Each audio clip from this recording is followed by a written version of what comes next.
Hello, and welcome to the Western Confederation channel. Today, we're going to explore one of the most ambitious yet practical ideas for the future of our nations, a model for cooperation that strengthens our sovereignty, boosts our economies, and ensures fair representation for every region. This is the Western Confederation, a vision for the 21st century that's built on trust, choice, and mutual benefit, not control. If you've ever wondered how countries like Canada, the UK, Australia, and New Zealand, even beyond, could unite for greater prosperity while keeping their independence, you're in the right place. The Western Confederation starts with a simple idea that like-minded nations can achieve more together than apart. Imagine a community of nations with free movement so our citizens can live, work, and study anywhere in the bloc without barriers. Imagine seamless trade so our businesses can reach new markets instantly, creating jobs and lowering costs for consumers. Imagine mutual defense cooperation so our countries are safer, stronger, and ready for the challenges of tomorrow. And all of this without giving up our national sovereignty, because in the Western Confederation, cooperation is always voluntary, and every member chooses the path that works best for them. This is about innovation, resilience, and shared prosperity, not replacing who we are, but building on our strengths. When people hear about international unions, the first thing they often think of is the European Union, and the concerns that come with it. The EU model gives central institutions the power to overrule national governments. That's not what the Western Confederation is about. Our model is non-binding. No council, no committee, and no group of politicians will ever have the legal authority to force a member nation to adopt a policy they don't agree with. Instead, every decision is voluntary and based on mutual benefit. If it works for your country, you opt in. If it doesn't, you're free to say no. And because our system is lean and efficient, we don't need extra layers of bureaucracy or new parliaments. We focus on what works, and we leave the rest to national governments. The Western Confederation is about cooperation, not control. If you're wondering whether a non-binding, voluntary union can work, it already does. The Nordic Council, made up of Denmark, Sweden, Norway, Finland, and Iceland, has been cooperating for decades without forcing its members to give up sovereignty.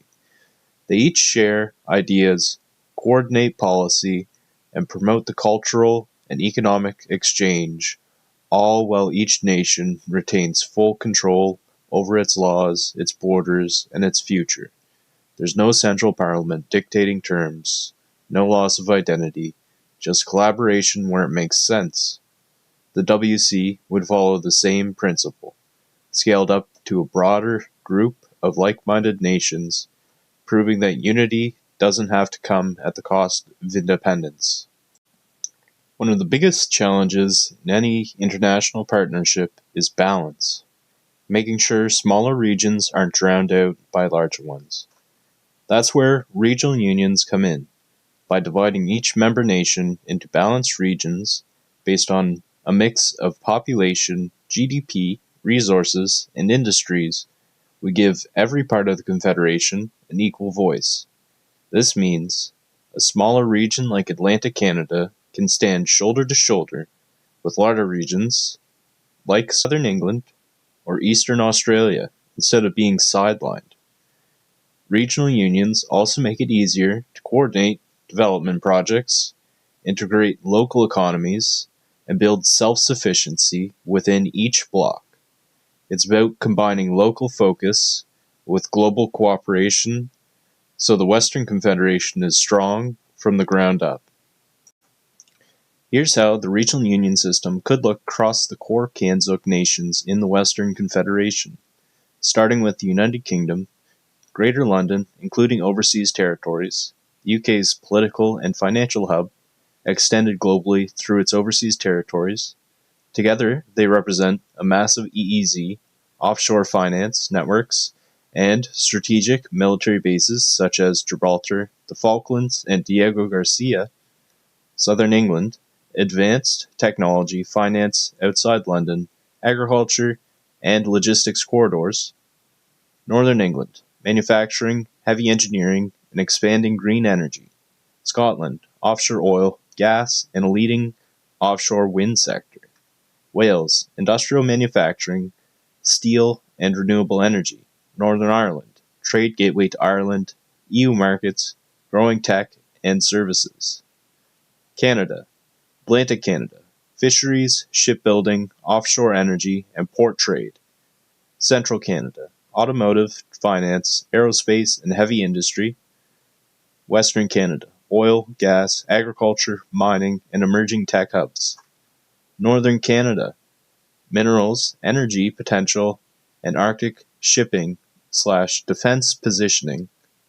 Australia, Eastern Australia, core population centers, finance, education, and services. Southern Australia, agriculture, wine, advanced manufacturing, and Antarctic access. Western Australia, mining, LNG exports, and global resource dominance. New Zealand, North Island, political/economic center, agriculture, agritech, and tourism. South Island, energy, hydro, renewables, natural resources, and ecotourism. This structure ensures balanced representation while recognizing each region's unique strengths and industries. It's a framework that scales, so as the Confederation expands, we can add new members without any one area overpowering the others. Western Confederation, regional unions, approximate administrative borders. This structure creates a 15-seat council, non-binding, Nordic style, with a small rotating secretariat to coordinate jointly approved initiatives. Seat breakdown: Canada 4, United Kingdom 6, Australia 3, New Zealand 2, thus 15. The map outlines existing provinces, states, grouped into regional unions. Borders are administrative, not redrawn.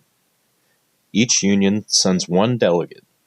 Canada, Atlantic, Nova Scotia, PEI, New Brunswick, Newfoundland and Labrador. Central, Quebec and Ontario. Western, BC, Alberta, Saskatchewan, Manitoba. Arctic, Yukon, Northwest Territories, and Nunavut. UK, Greater London, Northern England, Southern England, Scotland, Wales, and Northern Ireland. Australia, East Coast, New South Wales, Queensland, Australian Capital Territory, South Coast, Victoria, South Australia, Tasmania, West and North, Western Australia, and Northern Territory. New Zealand, North Island, and South Island. The Council is consensus first and non-binding. Members opt into policies that benefit them. A lean secretariat schedules meetings, tracks projects, and publishes transparent notes. This keeps sovereignty intact, balances representation, and avoids creating new parliaments. This table shows the projected 2025 population, GDP, and GDP per capita for each of the 15 regional unions that make up the Western Confederation. Starting with the United Kingdom, we see 6 distinct unions: Greater London and the overseas territories. Together form not only a global financial hub, but also represent Britain's worldwide footprint. With around 10 million people, a GDP of over $770 billion US dollars, and the vast exclusive economic zones of the BOTs. Over 6.8 million square kilometers, this seat symbolizes both the city's financial power and the UK's maritime reach. Southern England is the UK's most populous bloc, with 32 million people and a GDP of 1.38 trillion, driven by technology, agriculture, and industry.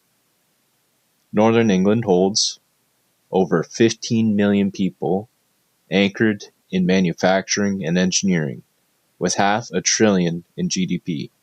Scotland adds nearly $270 billion to the Confederation, rooted in offshore energy. Wales contributes through industry and renewables at around $107 billion. And Northern Ireland, though small, represents a key trade and tech hub at $70 billion. Moving to Canada, we see four powerful blocks: Central Canada, Ontario, and Quebec is the industrial and financial core with a GDP of $1.3 trillion. Western Canada, at another $1.3 trillion, is heavily resource-driven with oil, agriculture, and technology hubs. Atlantic Canada, at $155 billion, represents fisheries, shipbuilding, and offshore energy. And Northern Canada, though sparsely populated at just over 100,000 people, represents enormous mineral and Arctic strategic value. In Australia, the three unions balance population with resources. Eastern Australia holds the country's largest population and financial centre with nearly $900 billion in GDP. Southern Australia, including Victoria, South Australia, and Tasmania, generates over $600 billion from agriculture, wine, and manufacturing. Western and Northern Australia stands out with $385 billion in GDP and the highest per capita figure in the bloc, reflecting its role as a global resource exporter. Finally, New Zealand. The North Island leads with over 4 million people and $222 billion in GDP, focused on agriculture and tech.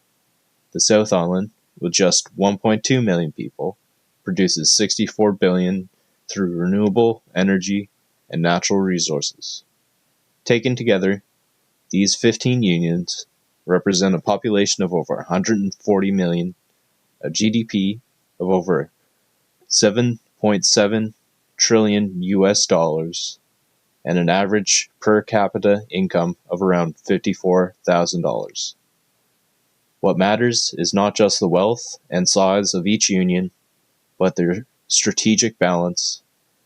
Each has unique strengths, and no one bloc is allowed to dominate. This structure ensures equal voices while still recognizing the distinct economic and geographic weight of each region, whether that's London's global financial networks, Canada's Arctic frontier, or Australia's mining powerhouse. So why 15 seats? 15 regional representatives may not sound like much, but that's the strength of this model. Each representative is supported by their own advisors, assistants, and by the independent secretariat, so the work is done efficiently without the need for hundreds of politicians. With just 15 voices at the table, decisions can be made quickly, but every region, from Atlantic Canada to Southern England to Western Australia, still has equal representation.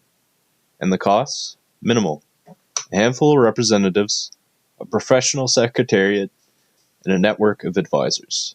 Compared to the sprawling bureaucracy of other unions, in fact, the cost-to-benefit ratio is higher than the Nordic Council model, because where the Nordic Council model only coordinates policy discussions, the Western Confederation adds a structured two-level authority system that allows nations to act together more effectively while still preserving sovereignty. Put simply, 15 seats is not only sufficient, it's a sweet spot, lean, balanced, and powerful through cooperation. Every proposal first goes to the Regional Assembly, before each sub-union, from Atlantic Canada to Northern England to Western Australia, gets one seat and one equal vote. This protects local voices and ensures smaller regions aren't sidelined. At the same time, proposals go to the National Council, where each sovereign country, Canada, the UK, Australia, and New Zealand, have one seat. This safeguards national sovereignty and prevents any state from being overruled. For a policy to move forward, it must pass both chambers, and even then, nations remain free to opt in or opt out, preserving full flexibility. On core sovereignty questions, like defense or treaty obligations, the National Council requires unanimous approval. This dual-chamber model distributes power across regions and nations, avoids domination by any single member, and keeps the Confederation balanced, voluntary, and post-Westphalian. Here's how the decision-making process flows in the Western Confederation. Step 1. Any region or state can introduce a proposal. Step 2. It moves through two chambers at the same time. In the Regional Assembly, every sub-union, whether it's Atlantic Canada, Scotland, or Southern Australia, gets exactly one vote. In the National Council, every sovereign country has one vote. Step 3. For the proposal to advance, it has to pass both chambers. This means policies must work for both local regions and sovereign states. Step 4. If approved, the policy is adopted at Confederation level, but every nation still chooses whether to opt in. Nothing is imposed. And finally, for critical issues like defense or treaties, the National Council requires unanimous agreement. This flow keeps the system balanced, protects sovereignty, and ensures cooperation is always voluntary. The regional union model delivers benefits at every level. For the regions, it means more say in decisions that affect you directly. Local industries, priorities, and cultures get stronger representation than in a centralized national model. For the nations, it means better coordination. Pulling regional strengths makes economies more complete, more self-sufficient, and more resilient to shocks, whether from global markets or political instability. For the Confederation as a whole, it means balance. No single city, state, or province can dominate.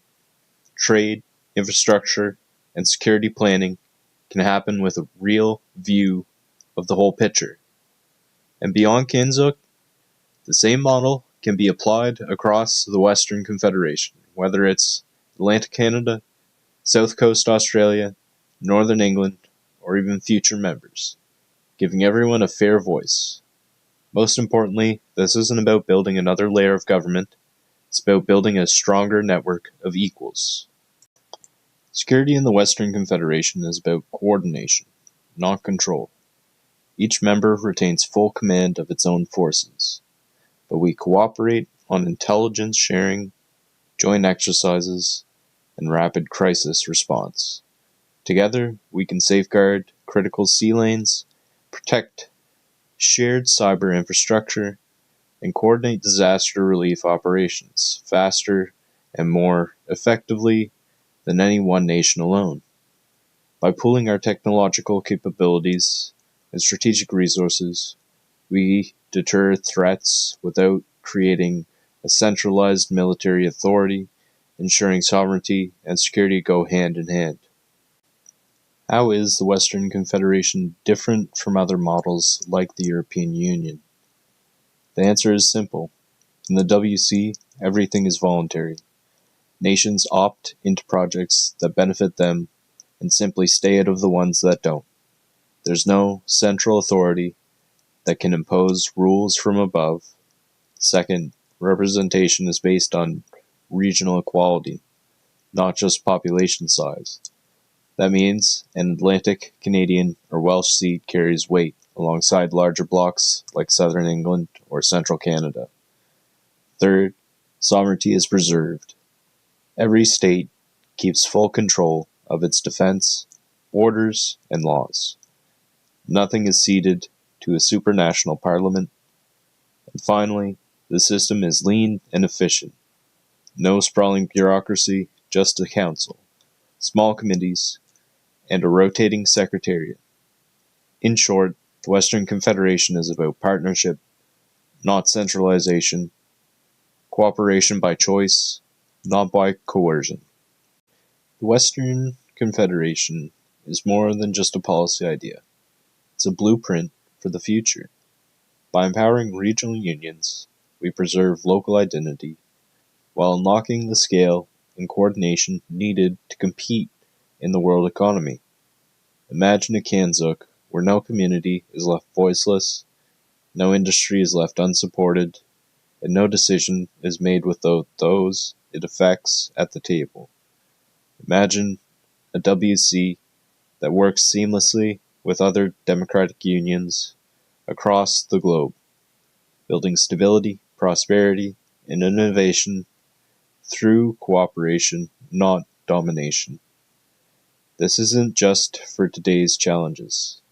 It's about creating a framework that will still work 100 years from now. We have the vision, we have the structure. Now, all we need is the will. The 22nd century is coming. Let's be ready for it. If you found this video valuable, help us spread the word. Hit like and subscribe to keep this project growing. Join our community on Discord, where people from across CANZUK and beyond are sharing ideas and building this vision together. Follow our socials, and most importantly, share this video with friends, colleagues, and communities who care about the future of the West. The Western Confederation begins with people like you.